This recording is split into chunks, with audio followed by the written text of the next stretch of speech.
So I'm Zach Ryder with Z&J Farms, Cascade, Iowa. We're short line equipment dealers, all in Northeast Iowa. We deal with customers from Georgia to Idaho to New York to Texas on our equipment side. We farm 3,000 acres, mainly corn. We're 800 acres of corn, a couple hundred acres of beans, and a little bit of wheat. We strip till all of our corn ground that's going to be corn on corn, or all of our corn acres get strip tilled. So we've got 2,200 acres of strip till done last fall. We've got about 500 acres of strip tilling to do this spring. We had an awesome fall. We had a really long season, and so we got a lot of strip tilling done. We're sitting in a great spot for spring planting. We expect to get back in the field in early April and be able to put the rest of our fertilizer down and be prepped and set to start planting around April 20th. If things work great, we might be able to start as early as April 15th, because that's our federal crop date. But things are looking really good as far as planting season goes right now. We started strip tilling in 2016, which is about the same time the next year we started selling strip till bars. But we dabbled around with strip till in 2016 and did some comparisons, strip till versus full tillage, which is what we had been doing. And then we evolved to 100% strip till. It was a multi-point catalyst. Part of it was labor, because it's harder to find labor. And so with strip till, we combine a deep ripper pass, a fertilizer application pass, and a soil finisher pass in the spring, all into one. We also are able to control our nutrients a lot better, as the farm we're trying to do a better job all the time of nutrient uptake, usage, and making sure that our nutrients stay on the farms where we want them.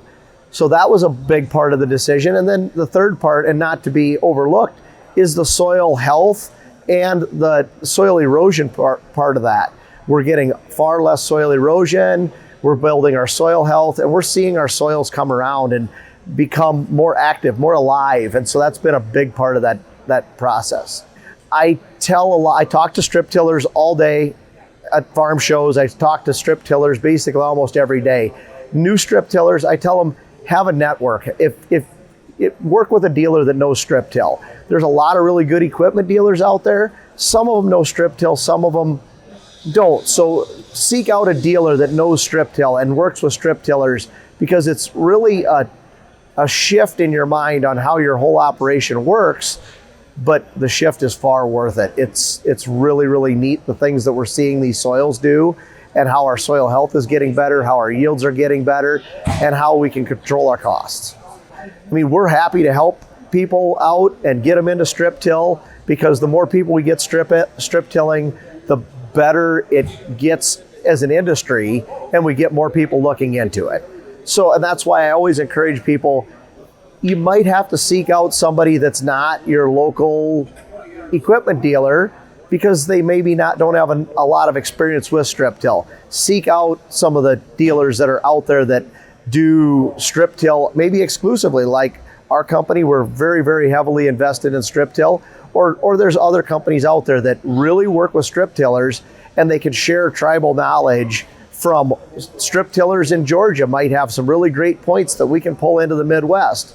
And so our diverse customer base brings some really diverse viewpoints that we can share that information and be able to give guys a better chance for success. That's one challenge that we talk to people, and sometimes they'll say, we tried strip till and it didn't work.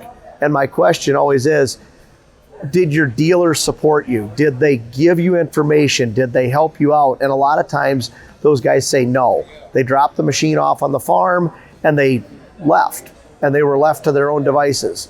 So a network of people to be able to answer questions and just say, sometimes it's just as easy as saying, I've been there and it'll be okay.